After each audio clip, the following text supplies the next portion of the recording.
नमस्कार दोस्तों, स्वागत है आपका ऐसे न्यूज़ में। दोस्तों, ऐसे न्यूज़ की आज एक बार फिर से टीम आ पहुंची है राजस्थान में और फिलहाल हम मौजूद हैं पाली ज़िले में। हम यहां पे सतलोक आश्रम सोजत के यहां पे दरबार साहिब की जो प्रणाम स्थल है वहां पे मौजूद हैं। दोस्तों, हर बार की तरह संत रामपाल जी महाराज पूरे विश्व में विख्यात हैं कि वो बड़े-बड़े प्रोग्राम, बड़े-बड़े कार्यक्रम को आयोजन करवाते हैं पूरे उनके 10 आश्रमों में। इस बार भी सेम वही कार्यक्रम हो रहे हैं, लेकिन उसका थीम है वो ये है कि दिव्य धर्म यज्ञ दिवस, जो इसका थीम है, टाइटल है, जिसमें विश्व के जितने भी लोग हैं, जितने भी पॉपुलेशन है, सबको ओपनली इनवाइट किया गया है। इतने बड़े स्तर पे जो ये इनविटेशन दिया गया है, उसकी जो इनविटेशन की जो प्रोसेस है काफ़ी टाइम से चल रही है। सोशल मीडिया देख लो, न्यूज़पेपर देख लो, होर्डिंग्स देख लो, फ्लैक्स बैनर देख लो, हर जगह पे संत रामपाल जी महाराज जी के शिष्यों द्वारा ऐड किया गया है। अब इतना बड़े का लेवल का अगर कहीं पे ऐड किया जा रहा है तो सोच सकते हो कि आप उसके अंदर जो आप नज़ारा देखोगे कितना भव्य होने वाला है। जिस आश्रम में हम खड़े हैं इसका नाम है सतलोक आश्रम सोजत, और इसके अलावा और 9 आश्रम है संत रामपाल जी महाराज जी के, जिनमें सभी आश्रमों में ये जो लेवल का कार्यक्रम है हर जगह होने वाला है। एक आश्रम नेपाल में भी है। दोस्तों, यहाँ पे जिस लेवल की तैयारी चल रही है वो सारा आपको दिखाएंगे, ग्राउंड रिपोर्टिंग सारी दिखाएंगे कि जितनी बड़ी इनकी ऐड थी वो ऐड के अकॉर्डिंग कितना बड़ा इनका कार्यक्रम यहाँ पे होने वाला है, क्या इसमें सुविधा मिलेंगी, जो श्रद्धालु है कहाँ से आएंगे, उनके लिए क्या व्यवस्था की है सारी। पहले मैं आपको दिखाऊंगा कि यहाँ पे एक प्रणाम स्थल है जो इसका थीम है। आप देखो कितना मतलब एकदम पीसफुल दे रहा है, माइंड को देखने से लग रहा है कितना पीस वाला और काम शांति वाला है। यहाँ पे लोग आते हैं, श्रद्धालु आते हैं, संत रामपाल जी के शिष्य वगैरह आते हैं और यहाँ पे प्रणाम करते हैं। आप देख भी सकते। दोस्तों, अभी मैं खड़ा हूँ स्टेट हाईवे 58 में, जैसे आप देख सकते हो मेरी साइड में कि ये स्टेट हाईवे 58 जा रहा है राजस्थान का, और ऊपर ही एक बोर्ड लगा है ग्रीन कलर के जिसमें लिखा है सतलोक आश्रम और एरो किया गया है, और जस्ट रोड के इस साइड में बड़ा सा येलो कलर का एक पोस्टर लगा है जिसमें सतलोक आश्रम लिखा हुआ है, उसमें भी एक छोटा सा एरो का निशान किया गया है। और बस यहाँ से हमारी मेन एंट्रेंस शुरू होती है आश्रम की। अब यहाँ से क्या तैयारियाँ की गई हैं, आश्रम के बाहर कौन कौन सी सुविधाएं हैं, किस लेवल की सुविधाएं यहाँ पे दी गई हैं, वो आपको सारा दिखाएंगे। चलिए हमारे साथ। दोस्तों, ये मेन ग्राउंड है जहाँ पे आप सामने देख सकते हो कि पोर्टेबल बस स्टैंड यहाँ पे बनाया गया है, जिसमें पहले में लिखा है सूरत सिटी, दूसरे में लिखा है सूरत रोड और तीसरे में लिखा है मारवाड़ जंक्शन। अब यहाँ पे जो सुविधा आपको देखने को मिल रही है, ये समझ लो कि एक पोर्टेबल इन्होंने यहाँ पे बस स्टैंड खड़ा कर दिया है। अब किस तरीके का ये बस स्टैंड है, इसमें जो संगत आ रही है, जो श्रद्धालु आ रहे हैं संत रामपाल जी के शिष्य, जो यहाँ पे नियरेस्ट बस स्टैंड है, जो नियरेस्ट रेलवे स्टेशन है, वहाँ से श्रद्धालुओं को लाने और ले जाने की यहाँ पे पूरी बस की व्यवस्था है। ट्रक लगे हुए हैं और साथ साथ में छोटी छोटी जो जीप्स लगी हैं वो भी यहाँ पे लगी हुई हैं। जिस लेवल में, जिस ग्रुप में, जितने बड़े ग्रुप में संगत आ रही है, उस ग्रुप के यहाँ पे सारी गाड़ियों की व्यवस्था की गई है। और जो हमने कल इनसे बात करी, इन्होंने ये बताया कि जो भी ट्रैवलिंग जो हो रही है यहाँ पे बिल्कुल ही फ्री हो रही है। इसमें किसी भी श्रद्धालु से एक नया पैसे के यहाँ पे बिल्कुल डिमांड नहीं की जा रही है। दोस्तों, अभी हम खड़े हैं आश्रम के मेन गेट पे। जो हमने आपको गेट दिखाया था इससे पहले, वो था इस पूरे आश्रम के अंदर घुसने का मेन गेट। बट ये जो पीछे आप गेट देख रहे हो जिसके ऊपर लिखा हुआ है सतलोक आश्रम सूरत बड़े बड़े बोल्ड अक्षरों में, और यहाँ से मेन आश्रम के अंदर आपकी एंट्री शुरू होती है। इससे पहले जो हमने आपको दिखाया इससे बाहर का नज़ारा था, अब बाहर का नज़ारा दिखाने में हमको इतनी देर लग गई। अभी यहाँ से मेन एंट्रेंस है, जो भी श्रद्धालु आएंगे इसी के थ्रू अंदर जाएंगे और इसी के थ्रू ये लोग बाहर आएंगे। दोस्तों, मैं इस आश्रम के एक साइड में खड़ा हूँ और इस साइड में 2 चीज़ें हो रही हैं। एक तो सामने आप देख रहे हो कि यहाँ पे श्रद्धालु बैठ कर भंडारा कर रहे हैं, खाना खा रहे हैं अपना। और ये जो स्थल है, ये इसमें जो एक साइड में लेडीज़ बैठे खा रही है, मतलब महिलाएं बैठी हैं, और एक साइड में पुरुष बैठे हैं। लेकिन जिस दिन ये समागम शुरू होगा उस दिन में सिर्फ ये बहनों के लिए हो जाएगा, और जो भक्तों के लिए जो पंडाल होगा वो इस साइड है। मैं आपको लेके चलूँगा अंदर। यहाँ पे इतना बड़ा जो ये डेकोरेशन हो रहा है, देखो कितना बड़ा ये डोम है, जिस तरीके से ये जो मतलब बनाया गया है, देख लो कि कितना बड़ा है। इसमें आप जहाँ तक देखोगे, आप इसमें आराम से श्रद्धालु बैठ के 3-4 लाइन लगा के इसमें आप खाना खा सकते हो, इतना बड़ा है। और ये सिर्फ जो है, ये जो संगत आने वाली है 26, 27 और 28 को, उन्हीं के लिए यहाँ पे एलोकेट किया गया है। और यहाँ पे सिर्फ पुरुष जो सेवादार यहाँ बैठे खाएंगे, जो बहनें हैं, जो महिलाएं हैं, वो इस साइड बैठे खाएंगी। तो जो भंडारे की व्यवस्था है वो सारी यहाँ पे की गई है। और साथ साथ में जो प्रसाद बनेगा, जो उस दिन के लिए जो प्रसाद, हलवा, लड्डू जो भी बनने वाला है, वो उसकी तैयारी आज से यहाँ चल रही है। ये एकदम सुप्रीम लेवल का यहाँ पे जो सिक्योरिटी दी गई है। अभी हमको भी यहाँ पे अलाउड नहीं है, क्योंकि एकदम पवित्र चीज़ भगवान के लिए जो यहाँ पे भोजन भंडारा तैयार किया जा रहा है वो यहाँ पे हो रहा है। तो हम आपको सिर्फ बाहर से दिखाएंगे कि यहाँ पे जो थोड़े थोड़े जो दिख रहे हैं विजुअल्स वगैरह, यहाँ पे बस अंदर सेवादार लगे हुए हैं, अपना जो भी प्रसाद वगैरह बनाने की प्रक्रिया कर रहे हैं। तो यहाँ पे ये है, तो यहाँ पे जो कुल मिला के खाने पीने की व्यवस्था, भंडारे की, और साथ साथ में जो प्रसाद बनेंगे उसकी को लेकर है। दोस्तों, जहाँ मैं अभी खड़ा हूँ, ये जो पंडाल है, ये स्पेशली जो 27 तारीख को जो दहेज मुक्त शादी होगी उसके लिए जो पंडाल वगैरह है इसका यहाँ पे डेकोरेशन किया गया है। और आपको बता दें कि जो पीछे यहाँ पे आप ये जो गद्दे वगैरह आप देख रहे हो कि कितने भारी मात्रा में यहाँ पे गद्दे वगैरह रखे गए हैं, ये सिर्फ गद्दे समझ लो कि 1% है इस पूरे आश्रम का। जिस दिन ये सेवा शुरू होगी, जैसे कि आप जानते ही हो कि राजस्थान में हम लोग हैं और राजस्थान में ठंडी और गर्मी बराबर की होती है, और अभी ठंडी का माहौल चल रहा है, ठंडी का मौसम चल रहा है, तो ठंडी दबा के पड़ेगी। उसके लिए पहले से ही जो प्रिकॉशन वगैरह लेकर रखी है यहाँ पे संत रामपाल जी की शिष्य द्वारा, यहाँ पे जितने भी गद्दे आप देख रहे हो, जो भी श्रद्धालु वगैरह आएंगे जो इस पूरे आश्रम में रुकेंगे, उनको सारी जो गद्दों की सप्लाई यहाँ पे होगी। ये सिर्फ अभी कुछ 1% मान लो, अभी और गद्दे आएंगे, जो पूरा टेंट है उसको यहाँ पे पूरा गद्दों से भर जाएगा। गद्दे रजाई भक्तों के लिए सारा यहाँ पे व्यवस्था की गई। मतलब अगर ठंडी भी अगर आपको यहाँ पे अगर आपको लगनी हो ना, वो भी नहीं लगेगी। इस लेवल का यहाँ पे मतलब आपको कंफर्ट दिया जाएगा। तो दोस्तों ये है मेन पंडाल का व्यू, जहाँ पे मेन जो संगत होती है, जो सत्संग चलता है, तो यहाँ पे संगत आके बैठती है। और सामने आपको दिख रहा है दरबार साहब, जहाँ पे सामने लिखा है प्रणाम स्थल, और ऊपर एक पूर्ण ब्रह्म का एक पूरा यहाँ पे फ्लैक्स लगा हुआ है।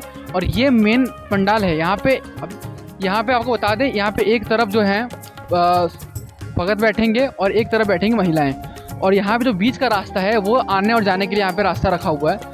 दोस्तों अभी मैं खड़ा हूँ यहाँ पे आश्रम में, और इसको बोलते हैं प्रणाम स्थल। जो भी श्रद्धालु आते हैं यहाँ पे प्रणाम करते हैं। आप देख सकते हो कि किस तरह से लंबी दंडवत करके यहाँ पे श्रद्धालु संत रामपाल जी के शिष्य हैं वो दंडवत यहाँ पे करते हैं। ये पूरा प्रणाम स्थल है। एक और बहनें, एक और माताएं यहाँ पे प्रणाम भी करती हैं। जैसे कि यहाँ देख सकते हो आप कि यहाँ बहनें भी, महिलाएं भी यहाँ प्रणाम कर रही हैं, और इस साइड भगत भी अपना प्रणाम करके अपना आशीर्वाद लेके परमात्मा इन गुरु जी का यहाँ से जा रहे हैं। दोस्तों जैसा हमने आपको आगे दिखाया था कि संत रामपाल जी के पोस्टर, फ्लैक्स बैनर, और उनमें उनकी अलग अलग वाणियाँ लिखी हुई हैं, और यहाँ पर भी हमको सेम देखने को मिल रहा है। पूरे पंडाल में आप देख सकते हो कि अलग अलग वाणियाँ अलग अलग फ्लैक्स बैनर में लग के इस पूरे पंडाल में जो मेन पंडाल है वहाँ पे लगी हुई हैं। और साथ में सबसे बड़ी चीज़ जो हमको देखने को मिलती है वो पंखे हैं यहाँ के, कि किस लेवल के यहाँ पे बड़े बड़े पंखे लगा रखे हैं, जो कि इतने बड़े लग रहा है कि यहाँ पे हेलीकॉप्टर के रोटर लगा रखे हों। इतने बड़े यहाँ पे पंखे लगे हैं, जो कि श्रद्धालुओं की सुविधा के लिए एक बहुत ही बढ़िया यहाँ पे सुविधा दी गई है। दोस्तों अभी हम संत रामपाल जी महाराज जी के सतलोक आश्रम सोजत में यहाँ मौजूद हैं, और यहाँ पे हमारे साथ एक वकील हैं जो कि महाराष्ट्र से हैं और पेशे से ये एडवोकेट हैं। तो हम इनसे बात करेंगे और जानने का ट्राई करेंगे संत रामपाल जी महाराज जी के बारे में। सर नमस्कार। सत साहेब। क्या नाम है आपका? मेरा नाम भरत दास है। ये बताइए कि जैसे आप एक वकील हो, पेशे से एडवोकेट हो, और हमें ये सुनने को, जैसे हम आमतौर पर सोशल मीडिया पर सुनते ही हैं कि जो संत रामपाल जी के शिष्य हैं वो मेनली अंधविश्वास में मानते हैं, ज़्यादा पढ़े लिखे नहीं होते हैं, या फिर उनको शास्त्रों का, उनको वेद का, गीता का कोई ज्ञान नहीं होता है। लेकिन अगर हम आपको देखते हैं तो आपके जैसे लोग अगर यहाँ पे जुड़े हुए हैं तो कुछ ना कुछ वो अपना टैक्टिक्स, कुछ अपना दिमाग लगा के कुछ ज्ञान समझ के जुड़े होंगे। तो आपका क्या कहना है इसके बारे में? जी बिल्कुल, ये जो आप जो बोल रहे हैं, कई लोगों का ये भ्रम है कि यहाँ पे अंधविश्वास से लोग जुड़ रहे हैं, लेकिन ये सरासर गलत बात है। मैंने जब ग्रंथों को पढ़ा और छानबीन की, तब मुझे पता चला कि ये तो सच्चा ज्ञान तो संत रामपाल जी महाराज दे रहे हैं, और बाकी के जो लोग धर्म गुरु है या ब्राह्मण है या कोई वर्ग है, पंडित है, काजी है, मुल्ला है, उनको तो धर्म का ज्ञान ही नहीं है। शास्त्रों में से उन्हें कोई प्रमाण ही नहीं दिखा रहे। परमात्मा संत रामपाल जी महाराज तो सब वेद पुराण सब खोल के गीता दिखा रहे हैं कि शास्त्रों में जो लिखा हुआ है वही विधिवत पूजा का जो मार्ग है, उसी से परमात्मा की प्राप्ति होगी। सब ही व्यर्थ क्रिया है। तो जो आपने संत रामपाल जी का ज्ञान सुना समझा, तो आपने उससे मिलाप किया कि हमारे शास्त्रों में ऐसा लिखा हुआ है वाक्य में, या फिर आपने आईटी से फॉलो कर लिया उनको? नहीं जी, मैं लॉकडाउन में परमात्मा के शरण में आया था, और लॉकडाउन में पूरा बंद था, और मेरी कोर्ट भी बंद थी, केसेस वगैरह भी उस वक्त में बंद थे। तो मुझे पूरा समय था कि जिस सदगुरु से मैं जुड़ने जा रहा हूँ वाकई क्या उनका ज्ञान सच्चा है। तो मैंने ऑनलाइन में अमेज़ॉन से कई जगह से किताबें मंगवाई कि सच में जो परमात्मा, ये कबीर साहब को परमात्मा बता रहा है, तो क्या सच में कबीर परमात्मा है? तो मैंने कई किताबें पढ़ी, उसमें से 2 किताब खास करके मैं बोलूँगा, Kabir and his followers, Kabir and Kabir Panth by James Scott करके यूएसए के अमेरिका के लेखक है, जिन्होंने ये सर्वे किया था कि कबीर साहब ही पूर्ण परमात्मा है, और वो हर युग में अलग अलग जगह पे, लाखों जगह पे कबीर, खबीरा, खबीरन, अल खिद्र, अल कबीरन इस नाम से प्रकट होते हैं। और वो ज्ञान जब मैंने पढ़ा, वो किताबें जब मैंने पढ़ी और संत रामपाल जी महाराज जी की किताबें जब मैंने पढ़ी, तब मुझे गीता समझ में आने लगी।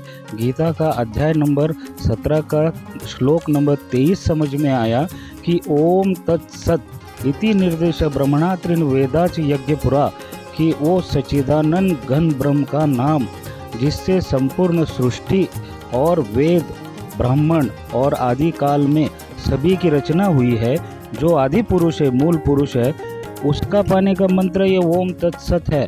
जब मैंने इसका मतलब कई विद्वानों से पूछा, पंडितों से पूछा, वो जो टीवी पे प्रवचन दे रहे हैं, तो उनको इसका मतलब ही नहीं आया। मैं शॉक हो गया जब मैंने नानक जी की वाणी संत रामपाल जी महाराज जी से सुनी कि सोही गुरु पुरा लखावे, जो 2 अक्षर का भेद बतावे, एक छुड़ावे एक लंघावे, 100 प्राणी निज घर को जावे।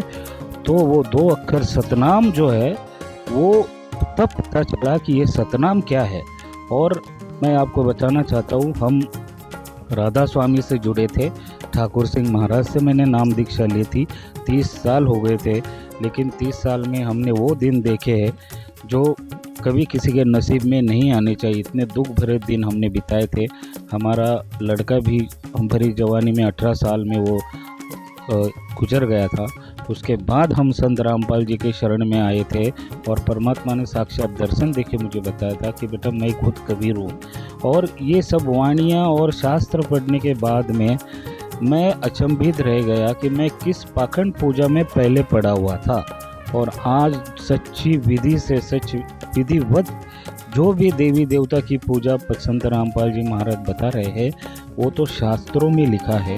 और अर्जुन को भी भगवान कृष्ण बताते हैं कि अर्जुन जो शास्त्र विधि को त्याग कर मनमानी पूजाएं करता है, मनमाना आचरण करता है, ना तो उसे सिद्धि होती है, ना तो कोई गति प्राप्त होती है, ना तो सुख को प्राप्त होता है। इसीलिए शास्त्र ही प्रमाणित है और उसी को तू मान। और 4 अध्याय के 34वें श्लोक में बताया है कि ये शास्त्र तुझे कौन समझाएगा कि इसमें सच्चा ज्ञान क्या लिखा हुआ है। वो तत्वदर्शी संत होगा जो युगों युगों में परमात्मा के रूप स्वरूप में वो आएगा और वो ये ज्ञान बताएगा कि ये संसार रूपी उल्टा लटका हुआ वृक्ष जो है, जो 5वें अध्याय में बताया है कि इसकी विभिन्न शाखाएं जो बता देगा, वो समझ लेना वो पूर्ण परमात्मा है। और मैं अचंभित रह गया कि एक अनपढ़ जुलाहा कबीर साहब, जिसको हमने कवि जान के छोड़ दिया था, तो उन्होंने 620 साल पहले लिखा था कि कबीर अक्षर पुरुष एक पेड़ है, निरंजन वा की डार, तीनों देवासा का है ये पात रूप संसार। तो एक वाणी में ब्रह्मांड का उन्होंने पूरा वर्णन कर दिया। तब मैं अचंभित रह गया कि सारे महापुरुष जिनको मोक्ष प्राप्त हुआ है, वो सच्चा ज्ञान तो संत रामपाल जी महाराज देगा।